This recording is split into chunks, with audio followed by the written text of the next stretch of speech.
ഗ്രീഷ്മയ്ക്ക് വധശിക്ഷ വിധിച്ച ജഡ്ജിക്ക് പാലഭിഷേകം നടത്താൻ മെൻസ് അസോസിയേഷൻ.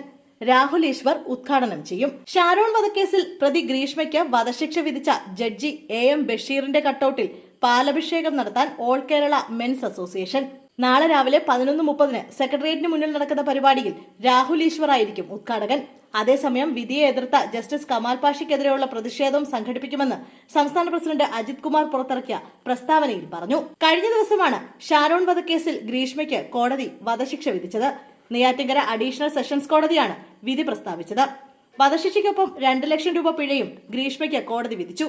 ഗ്രീഷ്മയുടെ അമ്മാവനും 3ാം പ്രതിയുമായ നിർമ്മൽ കുമാറിന് 3 വർഷം തടവും 50,000 രൂപ പിഴയുമാണ് ശിക്ഷ വിധിച്ചിരിക്കുന്നത്. 8 മാസത്തിനിടെ 4ാമത്തെ കുറ്റവാളിക്കാണ് AM ബഷീർ വധശിക്ഷ വിധിക്കുന്നത്. 2024 മെയ്യിൽ സ്വർണ്ണാഭരണങ്ങൾ കവരാൻ ശാന്തകുമാരി എന്ന വയോധികയെ കൊലപ്പെടുത്തിയ റഫീഖ ബീബിക്കെതിരായ കേസിലാണ് AM ബഷീർ ഇതിനു മുമ്പ് വധശിക്ഷ വിധിച്ചത്. ഇപ്പോൾ ഗ്രീഷ്മ കൂടിയായതോടെ വധശിക്ഷ കാത്ത് കേരളത്തിലെ ജയിലിൽ കഴിയുന്ന 2 സ്ത്രീകൾക്കും ശിക്ഷ വിധിച്ചത് ഒരേ ജഡ്ജി എന്ന പ്രത്യേകതയുമുണ്ട്. ന്യായാധിപൻ എന്നതിനപ്പുറം സാഹിത്യകാരൻ എന്ന നിലയിലും പ്രശസ്തനാണ് AM ബഷീർ. നിരവധി നോവലുകളുടെയും കഥാസമാഹാരങ്ങളുടെയും സഞ്ചാര സാഹിത്യകൃതികളുടെയും രചയിതാവാണ്. നോവലുകളായ തെമിസ്, ഉറുപ്പ, പച്ചമനുഷ്യൻ, റയറ്റ് വിഡോസ്, കഥാസമാഹാരമായ ഒരു പോരാളി ജനിക്കുന്നു, സഞ്ചാര സാഹിത്യകൃതിയായ ജംറയും ഇദ്ദേഹത്തിന്റേതായുണ്ട്.